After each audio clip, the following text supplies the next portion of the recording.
أعوذ بالله من الشيطان الرجيم بسم الله الرحمن الرحيم السلام عليكم ورحمة الله وبركاته.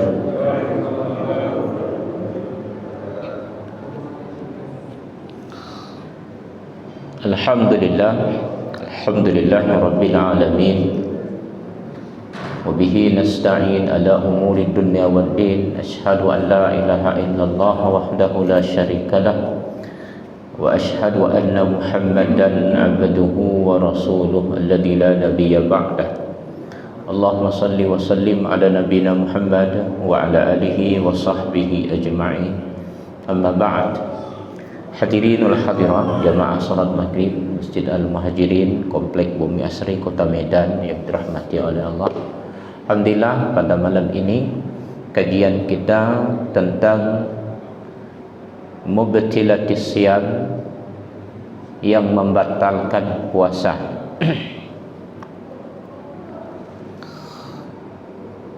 Mubtilati kisman, yang membatalkan puasa itu terbagi kepada dua. Yang pertama adalah mayubtilus siyam wa yujibu alaihi qada', yang membatalkan puasa dan wajib qada'.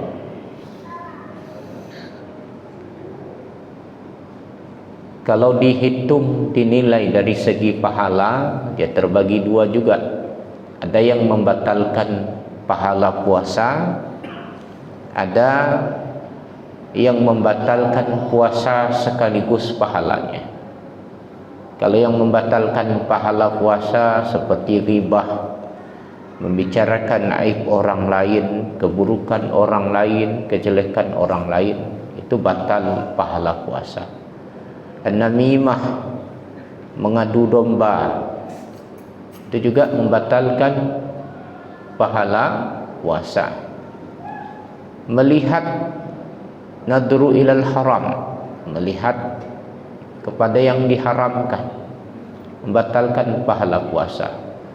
Atau melihat yang dihalalkan tetapi dengan syahwat, ya, melihat aurat pasangan kita halal di bulan Ramadan, di siang Ramadan halal, tapi kalau dengan syahwat, itu dalam kitab, dalam mazhab Syafi'i, membatalkan pahala puasa, karena ditakutkan terjerumus kepada dosa yang dilarang.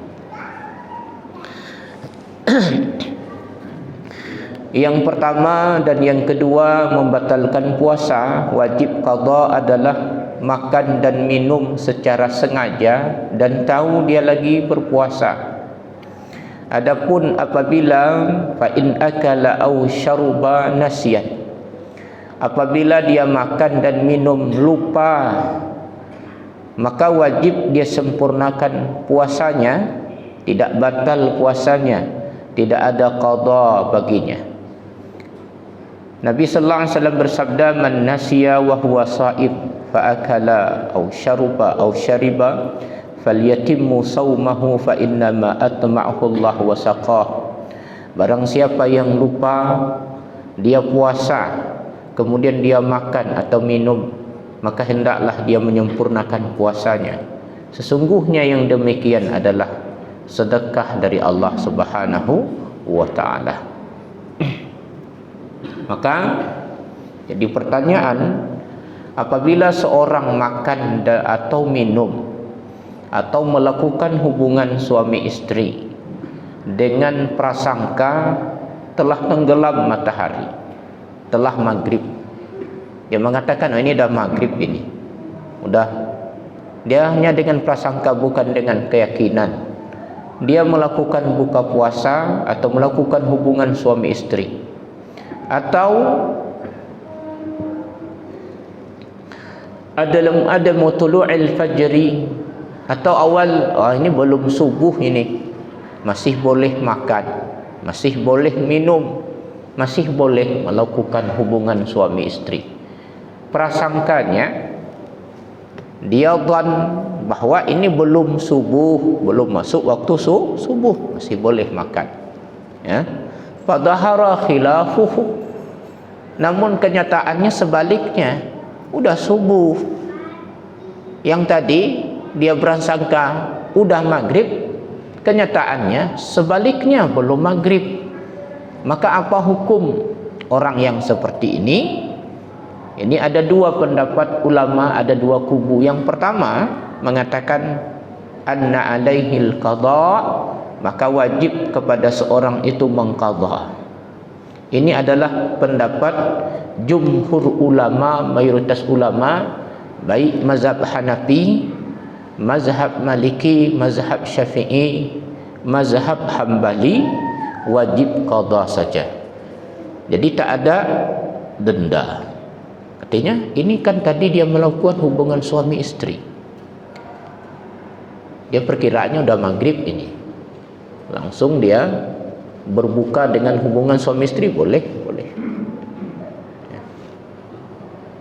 Melakukan hubungan suami istri, atau dia prasangka belum subuh, maka bagi orang yang seperti ini tidak wajib baginya membayar denda, hanya wajib qadha, mengganti puasanya.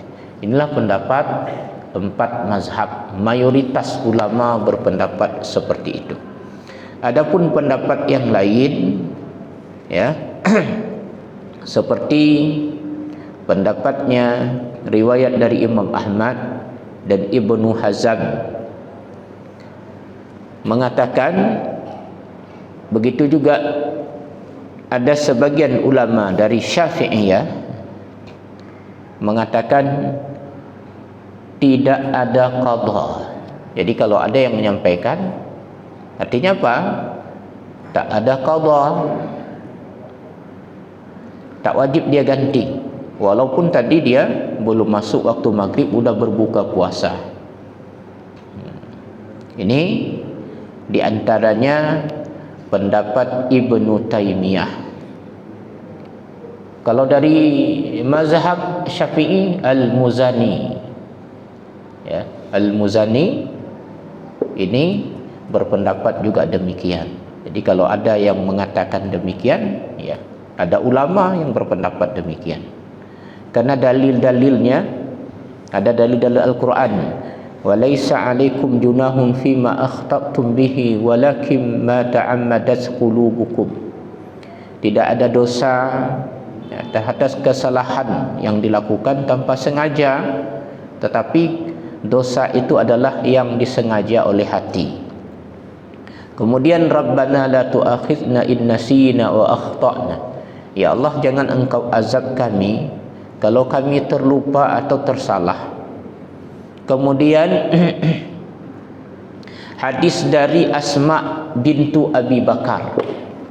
Asma anak dari Abu Bakar, putri Abu Bakar radhiyallahu an, beliau menuturkan, aftarna ala ahdin Nabi sallallahu alaihi wasallam, kami pernah berbuka di masa Nabi itu masih hidup, yauma ghaib, pada hari mendung, thumma tala'atil syams, kemudian terbit matahari.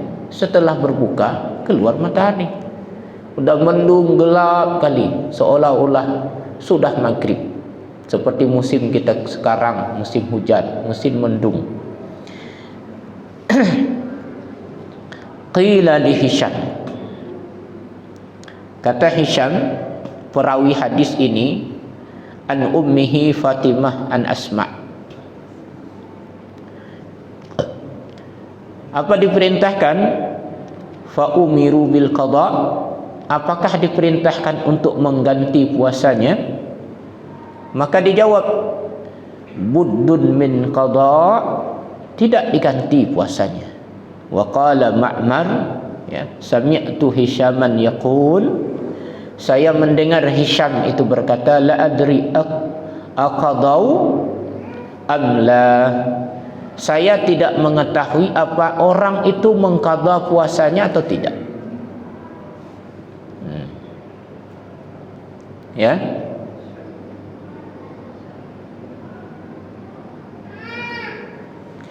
adapun pendapatnya tadi, Hisham tadi mengatakan apakah Asma tadi mengqadha, mengganti puasanya atau tidak? Kata Hisham, la adri, saya tidak tahu. Ini hadis adalah tambahan dari perawinya, bahawa dia sendiri tidak mengetahui apakah si Asma tadi, anak dari Abu Bakar, putri Abu Bakar, mengqadha puasanya atau tidak.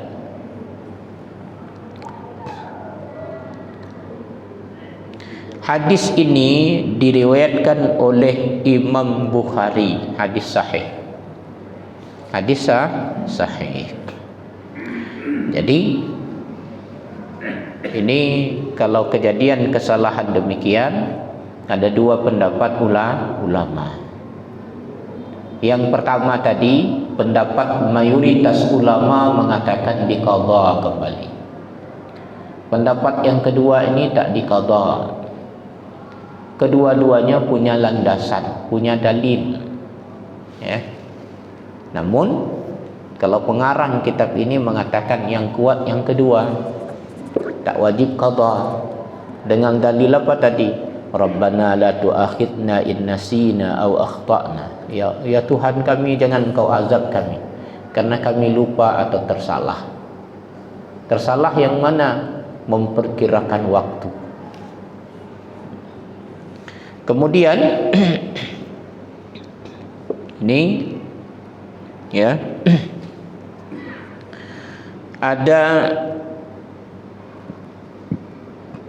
pendapat man aftara qabla an taghriba syams thumma tabayyana annaha lam taghrib fayajibu alaihi la imsak li'annahu aftar bina'u ala sababin thumma tabayyana adamu. Kalau seseorang itu berbuka puasa sebelum tenggelamnya matahari, kemudian terlihat jelas bahwa matahari memang belum tenggelam, belum maghrib, maka wajib baginya menahan diri, karena berbuka tadi disebabkan atas sebab, ya.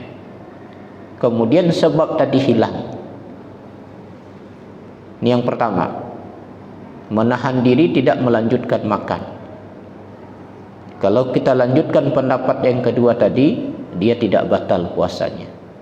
Yang kedua, hada idza ghalaba ala dhannihi ghurubi syamsi aw tulu'il fajri, apabila kuat prasangkanya tadi telah maghrib, telah tenggelam matahari, atau telah fajar. Adapun apabila dia ragu, tidak kuat prasangkanya, kemudian dia makan, ya, sah puasanya, karena yang dihitung masih kekalnya malam, ya, masih malam. Ini terusan dari pendapat yang kedua tadi. Kemudian yang ketiga, sengaja muntah. Jadi muntah tidak membatalkan puasa. Kita muntah. Lagi gini, katanya ciri-ciri Omikron ini mual muntah yang sekarang, ya. Tiba-tiba kena virus Omikron ini, ya. Mual muntah, lagi puasa muntah terus. Batal enggak puasanya? Tidak batal. Karena yang membatalkan puasa itu adalah ta'ammudul qai, menyengaja. Jadi ada dua bahasa kitab itu, ada yang disebut dengan al-istisqa, ya, menyengaja. Al-istisqa, ya. Istisqa, istiqa, ya. Istiqa, sengaja muntah, atau bahasa yang lain ta'ammudul qai, sengaja muntah, batal. Tapi fa in ghalabahu al-qai wa kharaja bi nafsihi, kalau muntah itu sendiri yang mau keluar, ya, fala qada alaihi wala kifarah, tak wajib qada, tak wajib denda. Bila khilafin, tak ada perbedaan pendapat ulama.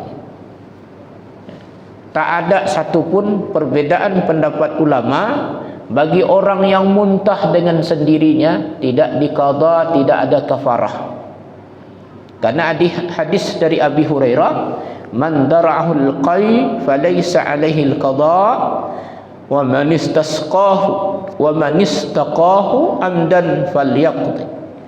Barang siapa yang muntah dengan sendirinya, maka tidak ada kewajiban baginya untuk mengqadha puasanya.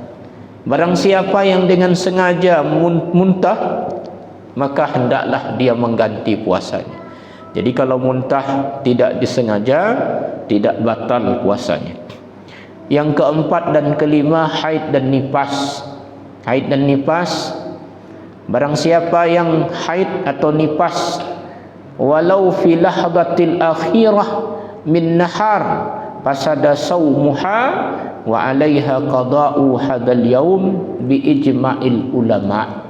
Barang siapa yang haid atau nifas walaupun dengan durasi yang sedikit sekali, maka batal puasanya dengan ijma' ulama. Arti ini apa? Kesepakatan, konsensus ulama.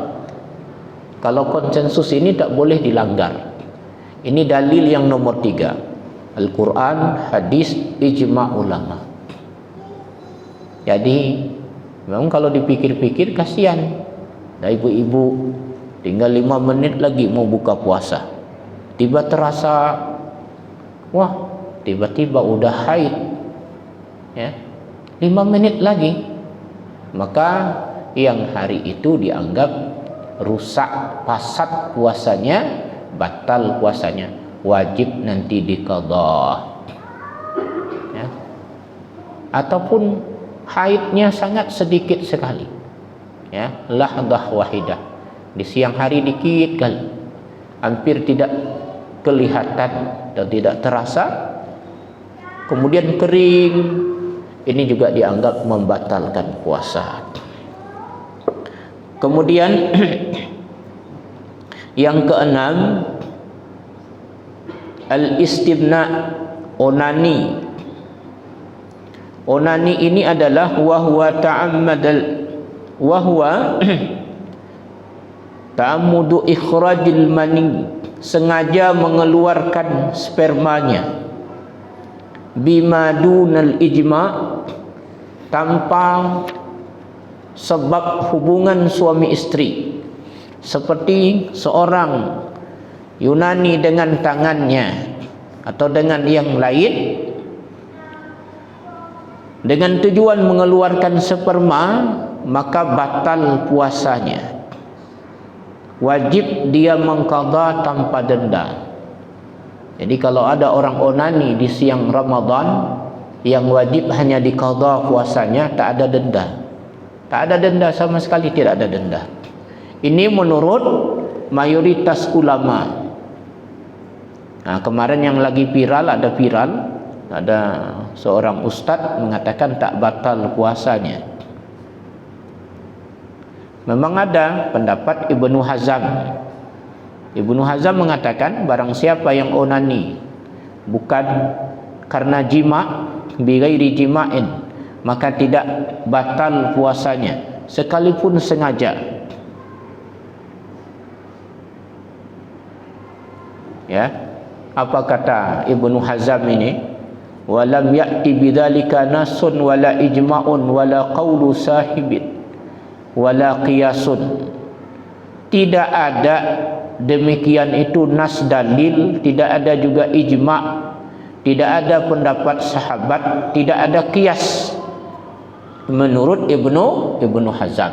Ini sebenarnya batal puasa kita. Kenapa? Pendapat jumhur ulama ini paling kuat, paling arjah.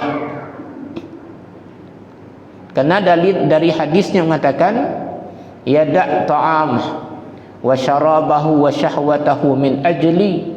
Orang yang puasa itu adalah meninggalkan makanannya, meninggalkan minumannya, meninggalkan syahwatnya, min ajli, karena aku, kata Allah Subhanahu wa taala di dalam hadis qudsi. Dan hadis yang lain, ya, Nabi bersabda, apa kata Nabi sallallahu alaihi wasallam? Jadi Nabi mengatakan melakukan hubungan suami istri itu mendapatkan pahala sedekah itu. Kemudian para sahabat terheran mendengar perkataan Nabi, ya'ti ahaduna syahwatahu wa yakuna lahu ajrun. Seorang melampiaskan nafsu syahwatnya, apakah dia mendapatkan pahala? Faqal, Nabi menjawab, ara'aitum law wada'aha fil haram.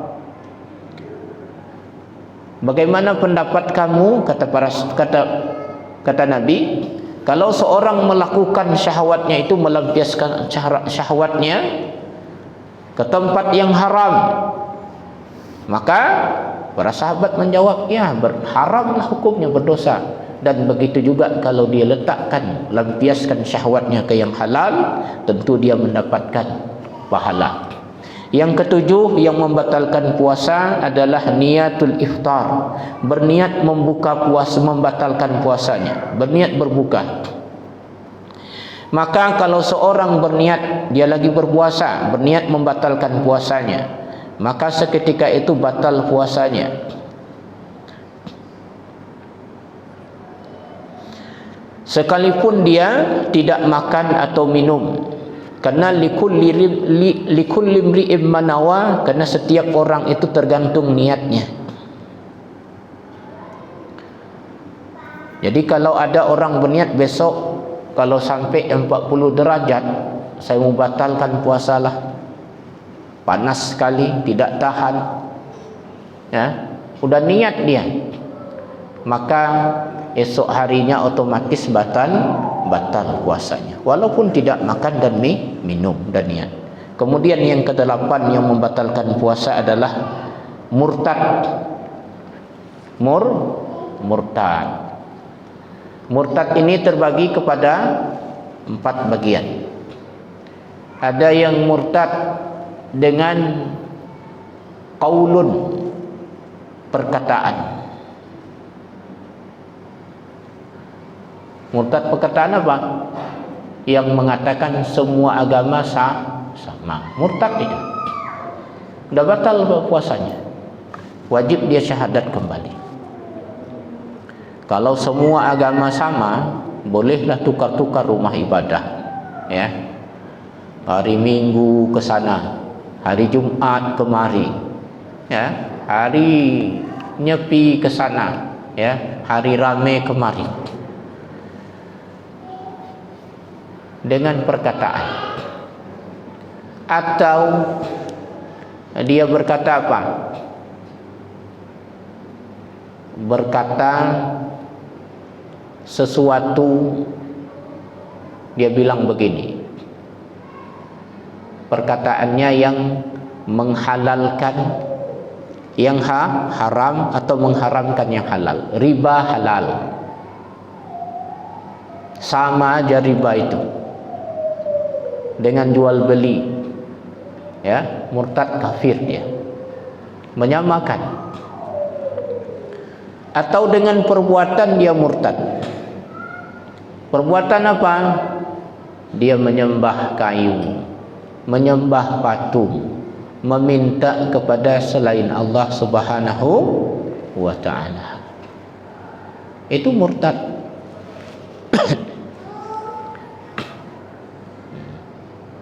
Jadi yang demikian dia keluar dari Islam, walau lahdah, kata ulama, sekalipun dia sebentar, durasi waktunya 2 menit, batal puasanya pada hari itu, maka wajib dia mengqadha, ya, puasanya pada hari itu. Apabila dia kembali kepada Islam, wa alaihil qadha idza ada ilal Islam, maka wajib dia mengqadha kalau dia kembali kepada Islam. hadirin hadirat rahimakumullah, ini yang membatalkan puasa. Bagaimana dengan orang yang diinfus, ya, yang disuntik lagi sakit, kena COVID, datang disuntik vitamin, apakah batal puasanya? Ada 3 pendapat ulama. Ada yang mengatakan batal mutlak, yang kedua tidak batal, yang ketiga dengan perincian. Perincian gimana? Kalau yang disuntik, yang dimasukkan ke tubuh tadi adalah zat makanan yang menyebabkan seorang tidak ada rasa lapar, tidak ada rasa haus, maka batal puasanya. Tapi kalau murni vitamin yang seorang tetap merasakan lapar, ya, tetap merasakan haus, atau seperti obat paracetamol, lagi sakit kepala, kalau diminum kan nggak bisa, lagi berat ini, ya, demam, kemudian disuntikkan paracetamol dengan antibiotik seperti amoxicillin dan sebagainya, ini tidak membatalkan puasa, ya. Jadi kalau kita lagi kurang sehat, misalnya kurang enak badan, kan tidak bisa diminum nanti lagi puasa, silakan disuntik pakai misalnya paracetamol dan yang lain-lain. Yang penting itu bukan memang zat makanan. Wallahu a'lam bissawab. Semoga ada manfaatnya bagi kita semua. Kita tutup kajian kita dengan mengucapkan alhamdulillahirabbil alamin dan kafaratul majelis. Kajian minggu depan kita lanjutkan dengan iktikaf, ya. Bagaimana nanti orang sudah masuk masjid, sudah takbiratul ihram, lupa niat iktikaf, boleh enggak dia niat iktikaf di dalam solat? Nanti kajian kita pada minggu yang akan datang, ya. Assalamualaikum warahmatullahi wabarakatuh.